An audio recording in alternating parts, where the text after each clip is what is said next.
பழங்காலத்துல ஜப்பான் நாட்டில் ஒரு விசித்திரமான பழக்கம் இருந்துச்சுங்க. பெத்தவங்களுக்கு வயசாகி முதுமையின் காரணமா ஆற்றல் குறைந்து மத்தவங்களுக்கு எந்தவித பயனுமே அளிக்க முடியாத நிலைக்கு வந்துட்டா அவங்கள தூக்கிட்டு போய் உயரமான மலையின் மேல வச்சுட்டு வந்துடுவாங்க.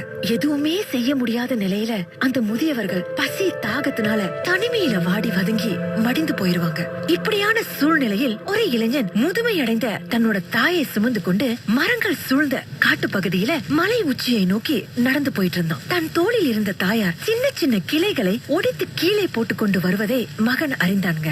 உடனே, அம்மா, ஏதோ ஒரு மாதிரியான மரத்தின் கிளைகளை ஒடிச்சு கீழே போட்டுக்கிட்டே வரீங்களே, ஏன் அப்படின்னு கேட்டான். அதுக்கு அம்மா, மகனே, நீ என்ன மலை மீது விட்டுட்டு வீடு திரும்பும் போது வழி தெரியாமல் திண்டாடக்கூடாது இல்லையா? இங்கு போடப்பட்டுள்ள இந்த கிளைகளை கவனித்து நடந்தாலே நீ வழி தவறாமல் பாதுகாப்பாக வீட்டுக்கு போய் சேரலாம். அதுக்காக தான் அடையாளமா இந்த கிளைகளை நான் போட்டுட்டு வரேன் அப்படின்னு சொன்னாங்க. நான் பரிதவிக்க விட்டுட்டு வர போறேன்னு தெரிந்திருந்தும் கூட மகன் பத்திரமா வீடு போய் சேரணும்னு நினைக்கிற அந்த பாசமிகுந்த தாயோட உணர்வை நினைச்சு அந்த மகன் நெகிழ்ந்து போனாங்க. உடனே தன்னுடைய தாயை மீண்டும் தன் வீட்டுக்கே கொண்டு வந்து பாசத்தோடு பராமரிக்கலான. அதற்கு பிறகு அந்த கொடூரமான பழக்கம் அந்த நாட்டை விட்டு ஒளிஞ்சு போயிருச்சுங்க. இது கதை அல்ல, நிஜங்க. நீ நல்லவனா கெட்டவனான்னு தெரியறதுக்கு முன்னாலேயே தன் வயிற்றில் இடம் கொடுத்தவள் உன் தாய் தாங்க. எத்தனை ஜென்மம் சம்பாதித்தாலும் நீ இருந்த வீட்டுக்கு வாடகை கொடுக்க முடியாது அப்படின்னா அது உன்னோட தாயின் கருவறை அப்படின்றத மறந்துடாதீங்க. எத்தனையோ கஷ்டங்கள் அவமானங்களை தாண்டி உங்களை வளர்த்து பெரியாளா ஆக்கின அந்த பெற்றவர்களை எந்த சூழ்நிலையிலும் கைவிட்றாதீங்க.